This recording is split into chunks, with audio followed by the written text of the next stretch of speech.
Alors que tout le monde ouvrait son restaurant dans les quartiers les plus animés de la ville, l'homme avait choisi de s'installer au fond d'un ravin isolé, perdu en pleine montagne. Après 2 ans et demi de persévérance, il n'avait toujours pas vu l'ombre d'un seul client. Alors qu'il perdait tout espoir et pensait que son rêve entrepreneurial était brisé, une femme aux cheveux blancs comme neige apparut devant la porte de son restaurant. L'homme s'empressa de l'accueillir avec un grand sourire, mais en voyant son teint livide et son regard perdu, il se dit qu'elle avait sans doute le cœur brisé. Il s'empressa alors de lui servir du thé chaud pour la réconforter, lui conseillant de ne pas trop se laisser abattre. Après tout, pensait-il, des hommes bien, il y en avait plein dans ce monde, inutile de se pendre à un seul arbre. Mais à peine eut-il terminé cette pensée que la femme aux cheveux blancs se leva brusquement et lui asséna une puissante paume en pleine poitrine. L'homme resta figé, terrifié, en se demandant pourquoi les femmes de la montagne étaient aussi violentes. Il tenta de s'expliquer intérieurement, soulignant qu'il tenait un commerce honnête, et que pour tout service spécial, il fallait payer un supplément. Mais la femme ne lui laissa pas le temps de se justifier, une autre frappe surgit, et une force immense entra aussitôt dans son corps. En réalité, cette femme était la sainte souveraine du Grand Chia. Elle venait de livrer une bataille acharnée de 300 rounds contre un démon venu d'un pays insulaire et avait été gravement blessée. Sentant sa fin proche, elle ne voulait pas que toute sa puissance se perde en vain. Elle décida donc de transmettre l'ensemble de son pouvoir à cet homme.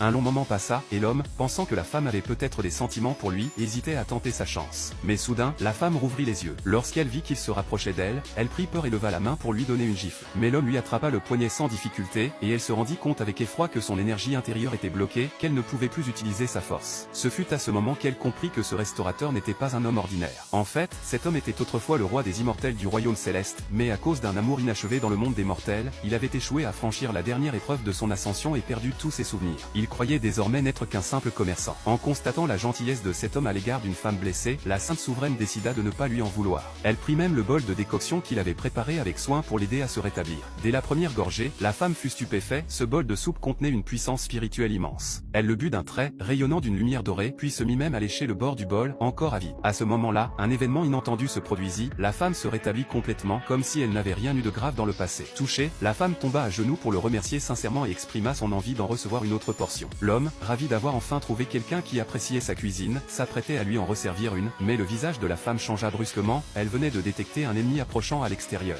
En un éclair, elle s'éclipsa dans la forêt pour l'affronter. Au même moment, la fiancée de l'homme arriva à la porte, déterminée à rompre leur fiançailles.